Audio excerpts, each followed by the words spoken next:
Warhammer Age of Sigmar is pretty cool. It's filled with epic looking characters that translate to some really good looking models on the tabletop game. But honestly, in its current state, I could care less about Age of Sigmar, and judging by what the majority of people are searching when it comes to Warhammer, you probably don't care either. Which is a real shame, because I want Age of Sigmar to be exciting, but there isn't an exciting way for me to engage with the setting. The minis and books are cool and everything, but I don't want minis or books. I want a high quality video game. I'm aware that the RTS Realms of Ruin exists, but do you really expect that I'm gonna hop on and play this when nobody else is? The last time the developers posted anything about the game on their official website was in May of 2024, even they've given up on the game. But hey, Age of Sigmar is a new IP, so I'm sure that other studios are cooking up other games. Right? Well, this brings us to today's news story. Cancelled Warhammer game was an Age of Sigmar RPG with Nexon and Games Workshop by Eurogamer news reporter Victoria Kennedy.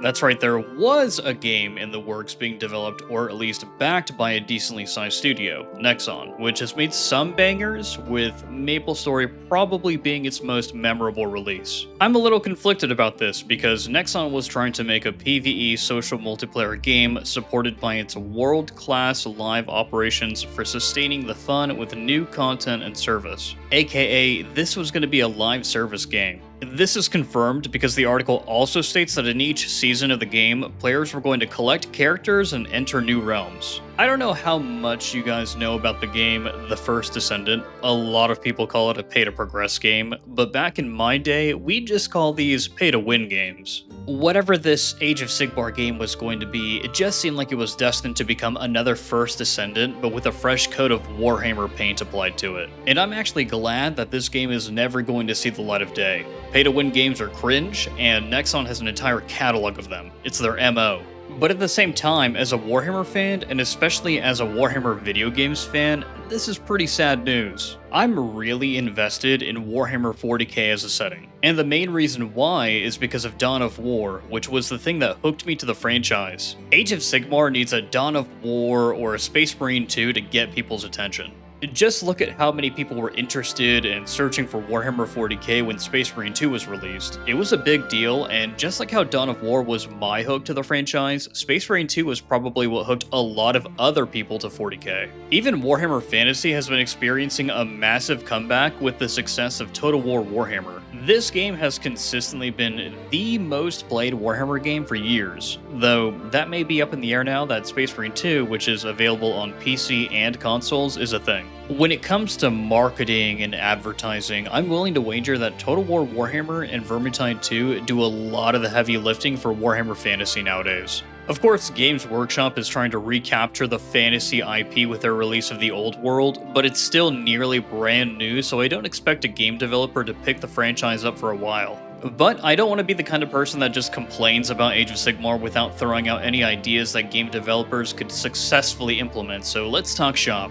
Fat Shark, the developers of Vermintide 2, can easily make a Vermintide 3 set in the Age of Sigmar, and Creative Assembly, the developers of Total War Warhammer, could easily make a Total War game set in the franchise as well. But I also have an original idea that's free real estate for any other developer who wants to make money. We need an Age of Sigmar Souls-like game. Hear me out. Whenever a Stormcast Eternal, which is the setting's version of a Space Marine, dies, their souls are reforged over and over again, meaning that they're effectively immortal, but their souls and likely their sanity degrade every time they're brought back.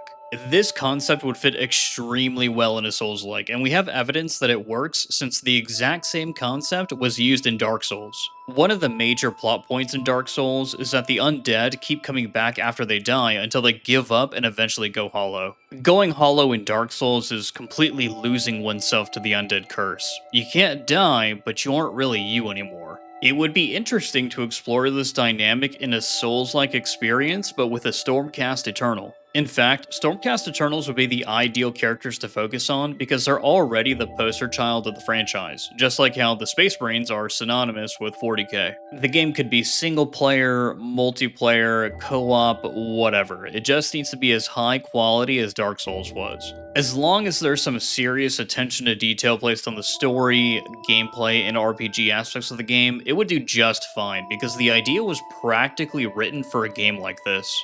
But at the end of the day, I'm paranoid that when it comes to the Age of Sigmar IP, studios aren't going to be brave enough to develop a game for it unless Games Workshop really invests in that particular studio or game. That being said, if a competent studio actually sets out to make a game in good faith by avoiding pay to win and live service, I think it could be done. There's a lot of potential with this untapped franchise, and with just a little bit of effort, this thing could really pop off. Anyways, guys, let me know what you think about all this, and as always, this has been Jeficus, and I'll see you in game.